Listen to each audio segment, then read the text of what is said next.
Dr. Emily Turner adjusted her stethoscope, the cool metal a stark contrast to the anxiety warming her skin. St. George's Hospital, with its imposing facade and echoing halls, was her new home. A fresh start, a chance to escape the whispers of her past. Her heels clicked on the polished linoleum, each step a beat in the silent symphony of the night shift. Emily inhaled deeply, trying to calm the tremor in her chest. The air hung heavy, thick with antiseptic, and the faintest trace of something else. Something metallic, like old blood. She shook her head, attributing the scent to her own nerves. She had always been sensitive, her imagination running wild in the quiet hours. The fluorescent lights hummed overhead, casting long, sterile shadows on the empty waiting area.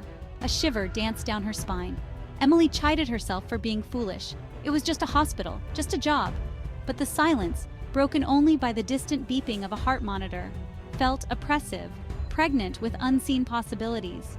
A low groan echoed from down the hallway, snapping her out of her thoughts. Her heart pounded against her ribs. Taking a deep breath, Emily straightened her shoulders and walked towards the sound. Her first night, and already the shadows seemed to twist and writhe at the edge of her vision. The hospital, a hive of activity during the day, transformed at night.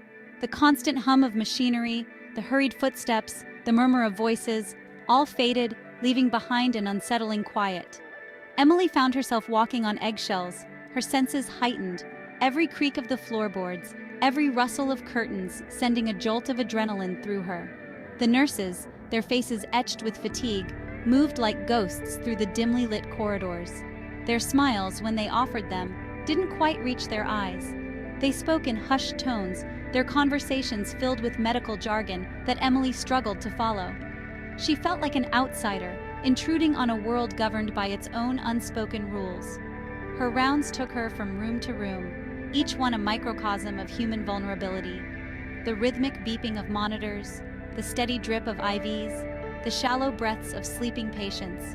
These were the sounds of the night shift, sounds that both comforted and unnerved her. As the hours crawled by, Emily found herself drawn to the windows at the end of the hall. The city outside glittered like a misplaced jewel box, a stark contrast to the sterile world she now inhabited. Looking out at the distant lights, she couldn't shake the feeling that she was being watched, that something unseen lurked just beyond the periphery of her vision. The first sign was the cold. It seeped from room 303, a bone-chilling draft that clung to Emily's skin despite the central heating. The temperature change was so drastic, so sudden, that she stopped dead in her tracks, her breath catching in her throat. A shiver ran down her spine, raising gooseflesh on her arms. She glanced at the chart in her hand. Room 303. Mr. Harris. Heart attack? Stable. Nothing out of the ordinary. Yet the air around the room crackled with an unseen energy, a palpable tension that sent a prickle of unease across her skin. The hairs on the back of her neck stood on end. Hesitantly, Emily pushed open the door. The room was shrouded in shadow, the only light coming from the pale glow of the moon slicing through the gaps in the blinds. Mr. Harris lay asleep in his bed, his chest rising and falling with each raspy breath. He seemed peaceful, oblivious to the oppressive atmosphere that pressed down on Emily's chest. Stepping inside, her shoes squeaking on the linoleum floor, she felt a presence. It wasn't something she could see or hear, but rather a feeling, a weight in the air that spoke of something ancient and malevolent. Her heart pounded against her ribs, a frantic drumbeat in the stillness of the room. The second time Emily encountered the entity in room 303, it was a fleeting glimpse. A flicker of movement in the corner of her eye as she checked Mr. Harris's vitals. Turning swiftly, she saw nothing, just the empty chair, bathed in the pale glow of the bedside lamp. The incident, though brief, left her deeply unsettled. Her mind, trained to trust logic and reason, struggled to explain what she had seen. A trick of the light? A figment of her imagination, fueled by stress and lack of sleep? But deep down, a primal fear whispered a different truth. Her colleagues, when she confided in them, dismissed her concerns. The night shift played tricks on the mind, they said, too much time spent in the silence and shadows. Their reassurances, however, did little to ease her growing unease. She couldn't shake the feeling that something was terribly wrong in room 303, something sinister that lurked just beyond the veil of perception. The following night, as Emily made her rounds, She found herself dreading the moment she would have to face room 303 again. A sense of foreboding settled over her, a leaden weight in the pit of her stomach. Her hand trembled as she reached for the doorknob, her pulse quickening. Taking a deep breath, she steeled herself and pushed the door open.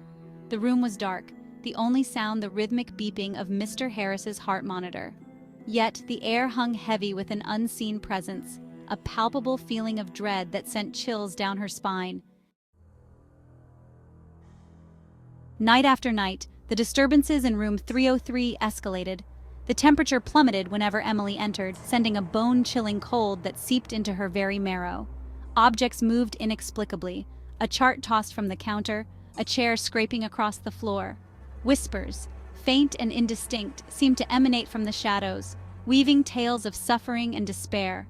Mr. Harris, for his part, remained oblivious, lost in the depths of his medically induced sleep. But Emily, her senses on high alert, felt the entity's presence grow stronger with each passing night. It was as if it fed on her fear, her growing terror fueling its malevolent energy.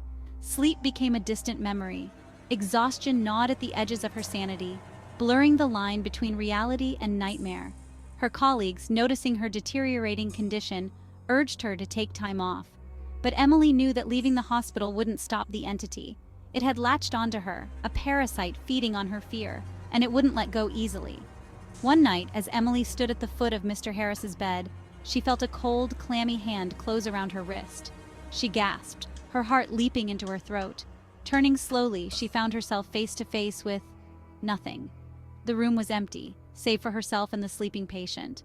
Yet the sensation of being touched lingered, a phantom chill that ran deeper than bone.